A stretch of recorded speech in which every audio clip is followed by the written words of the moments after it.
നോമ്പുകാലമാണല്ലേ ഇപ്പോൾ എല്ലാവരും വ്രതശുദ്ധിയോടുകൂടിയൊക്കെ അല്ലെ നോമ്പെടുക്കുന്ന ഒരു സമയമാണ്. ഇവിടെ നോമ്പുകാലത്തിന് ഒരു പ്രത്യേകതയുണ്ട്. എന്താണെന്നറിയോ?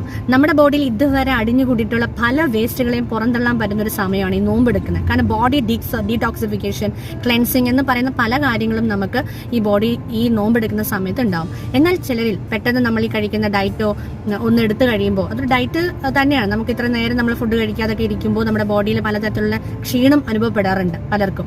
സോ അങ്ങനെ ഒന്ന് നമുക്ക് ഉണ്ടാവാതെ ഇരിക്കാനും ന്യൂട്രാസോറിക്കൽ വഴി എന്ത് സപ്പോർട്ടാണ് നമുക്ക് ഉപയോഗിക്കാൻ പറ്റുക ഞാൻ പറയുകയാണേ. നമുക്ക് ക്ഷീണം വരാതിരിക്കാനും മാത്രവുമല്ല, ഇപ്പോൾ നടക്കുന്ന ഈ ഡീടോക്സിഫിക്കേഷൻ സപ്പോർട്ടീവായിട്ട് നമുക്ക് ബോഡിക്ക് വേണ്ട സ്പെസിഫിക് ന്യൂട്രീഷൻ, അതായത് സെൽ ഡാമേജുകളൊക്കെ വന്നിട്ടുള്ളത് റിക്കവർ ചെയ്യാനായിട്ട് സ്പെസിഫിക് ന്യൂട്രീഷൻ കൊടുക്കാൻ പറ്റിയ, നിങ്ങൾക്കറിയോ നമ്മുടെ ഓരോ മനുഷ്യന്റെ ശരീരത്തിനകത്തും ക്യാൻസർ സെൽസ് ഉണ്ട്.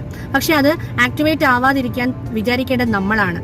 സോ അതിനെ പോലും തടയാൻ, ക്യാൻസർ സെൽസ് ഉണ്ടാവാതിരിക്കാൻ വേണ്ടിയിട്ടും അത് ആക്ടിവേറ്റ് ആവാതിരിക്കാൻ വേണ്ടിയിട്ടും ഈവൻ കൊച്ചുകുട്ടികൾ മുതൽ മുതിർന്നവർക്ക് വരെ ഒരുപോലെ യൂസ് ചെയ്യാൻ പറ്റുന്ന നാച്ചുറൽ ആന്റി ഓക്സിഡന്റ് ആയിട്ടുള്ള കംപ്ലീറ്റ് ഫുഡ് ആയിട്ടുള്ള ന്യൂട്രാസ്യൂട്ടിക്കൽ അവൈലബിൾ ആണ്. അതാണ് ആയുർ ന്യൂട്രീൻ മീറ്റ്. നിങ്ങൾ അറിഞ്ഞിരിക്കണം ആ ന്യൂട്രീൻ മീറ്റിനെ കുറിച്ച്. കാരണം ഏകദേശം 10-12ഓളം ഇൻഗ്രീഡിയൻസ് അടങ്ങിയിട്ടുള്ള, നാച്ചുറൽ ഇൻഗ്രീഡിയൻസ് അടങ്ങിയിട്ടുള്ളതാണ് ആയുർ ന്യൂട്രീൻ മീറ്റ് എന്ന് പറയുന്നത്. ഒരു ഗർഭവതിയായിട്ടുള്ള അമ്മമാർ തൊട്ട് കുഞ്ഞുങ്ങൾ മുതൽ 3 വയസ്സുള്ള കുഞ്ഞുങ്ങൾ മുതലും മുതിർന്നവർക്കും ഒരുപോലെ യൂസ് ചെയ്യാം. അത് ബോഡിയുടെ എന്ത് ഡെഫിഷ്യൻസി ആയിക്കോട്ടെ അതിനൊന്ന് കവറപ്പ് ചെയ്യാനായിട്ട് ന്യൂട്രീൻ മീറ്റ് ഭയങ്കര ഹെൽപ്ഫുൾ ആണ് കേട്ടോ. സോ നിങ്ങൾ ആരും അത് മിസ് ചെയ്യരുത്.